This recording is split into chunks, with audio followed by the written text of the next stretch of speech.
He was once unstoppable, the heir to Pelé, the most expensive player in football history. But behind the billions, the glory and the smile, Neymar Jr. was crying alone, unable to get up. One who had conquered Europe, who had broken transfer records, who had scored more goals for Brazil than anyone in history, was ready to walk away.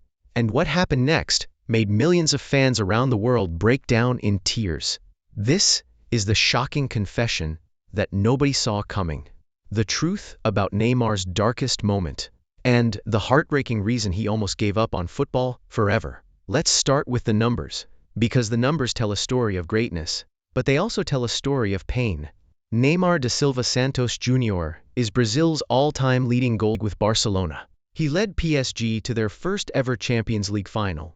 He was part of one of the greatest attacking trios football has ever seen, MSN, alongside Lionel Messi and Luis Suarez. He was the most expensive player in history, $222 million, a world record that still stands. In November 2025, Neymar Sr., the father who had guided his son's career from the streets of Mogi das Cruzes to the top of the world, revealed something that shocked the footballing universe. His son, the man who had everything, was ready to throw it all away. I went to his house and asked him how he was. Neymar Sr. told Rafa Tecla in an emotional interview. He looked at me and said, "I can't take it anymore. I'll have surgery. Dad, I don't even know if it's worth operating. For me, that's it." The man who had scored 79 goals for Brazil. The man who had won league titles in 3 different countries. The man who had earned more money than most people could dream of. He was done, finished, ready to walk away. His father's response was immediate, desperate, loving. "What do you mean? That's it? Look, have the surgery and stop, and next year we'll think about what to do. If you want to have surgery and focus on your recovery next year, I'm here with you." To understand why Neymar wanted to quit, you have to understand the physical torture he had endured. The October 2023 injury was the breaking point. A World Cup qualifier against Uruguay. A push from Nico de la Cruz. A fall. A terrible twist of the knee. He was stretchered off the field in tears. The diagnosis was devastating. A ruptured anterior cruciate ligament and meniscus in his left knee. He would be out for 340 days. Almost a full year of his career gone. But this wasn't the first injury. And it wouldn't be the last. Neymar had joined Al Hilal in August 2023 for a reported fee of around 90 million. The Saudi Pro League champions were paying him a reported salary of around 104 million a year. 7 appearances in 18 months.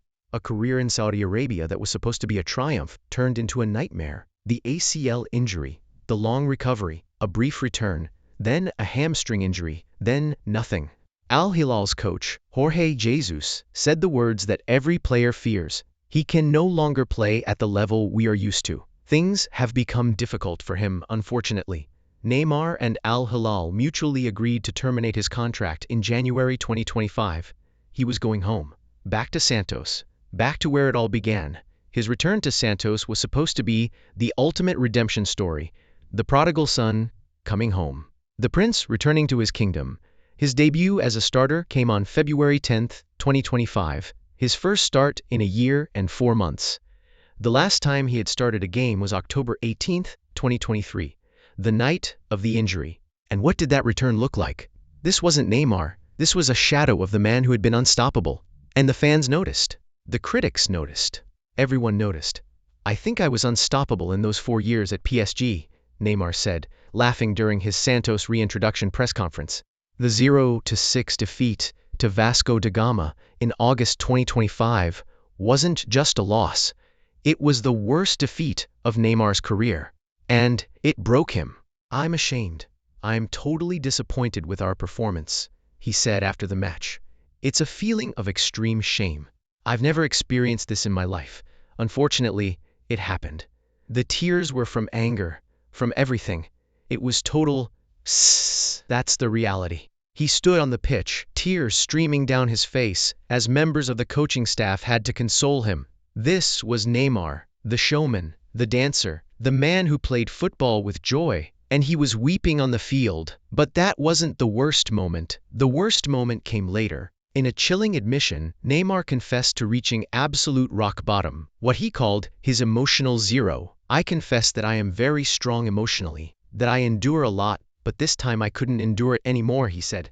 Think about that. The man who had faced criticism his entire career, the man who had been called a diver, a showman, a prima donna, the man who had been booed by his own. Neymar had been to therapy before, but never like this. "I had done therapy before, but it wasn't because I was doing badly, it was because I wanted self-help. But this was the first time my emotional state reached zero, the bottom, the absolute lowest point." He found himself unable to even get out of bed, unable to face the world, unable to find the strength to keep going. "After the match against Flamengo, I received too much criticism. When it comes to me, they always go a bit over the limit," he admitted. "I had no strength to get up alone." But when Neymar felt completely alone, a message arrived that would pull him back from the brink. It came from his 13-year-old son, Lucca.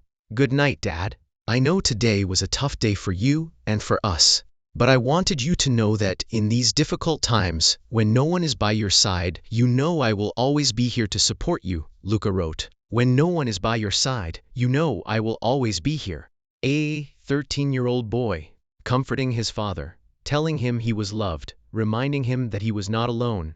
"You are more than an excellent father, you are an idol, my inspiration. And even on the days when you cry, I want you to know that I love you so much," Lucca continued. "Always keep that in mind. Remember that your family is here to support you and help you in every moment, whether difficult or good.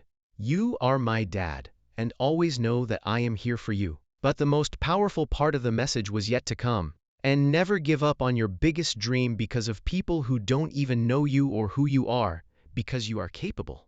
Don't see today's defeat as a failure. Instead, use it as motivation to always be better than yesterday. Never forget, you are amazing. Go get them." This wasn't just a message, it was a lifeline.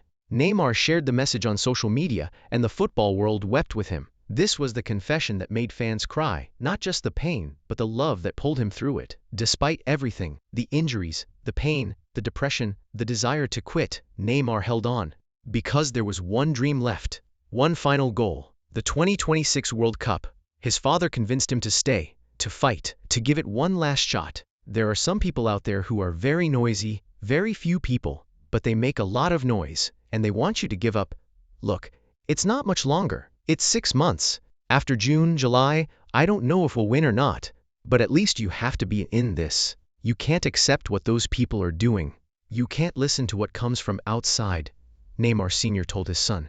"It was for a second that I managed to convince my son," his father later admitted. 1 second. That's all it took. The difference between quitting and fighting. Neymar made it to the World Cup. He played, he scored, he gave everything he had left, but it wasn't enough. Brazil were eliminated in the round of 16 by Norway. The dream was over. The World Cup that was supposed to be his redemption was just another heartbreak. And then, the final confession came. "I think my time with the national team has already passed," Neymar said. "I made history there, and I'm very happy about it. I experienced a lot there, gave my blood and my life, and always fought and battled for the yellow jersey, but I don't think I want it anymore." Brazilian coach Carlo Ancelotti confirmed what everyone had suspected.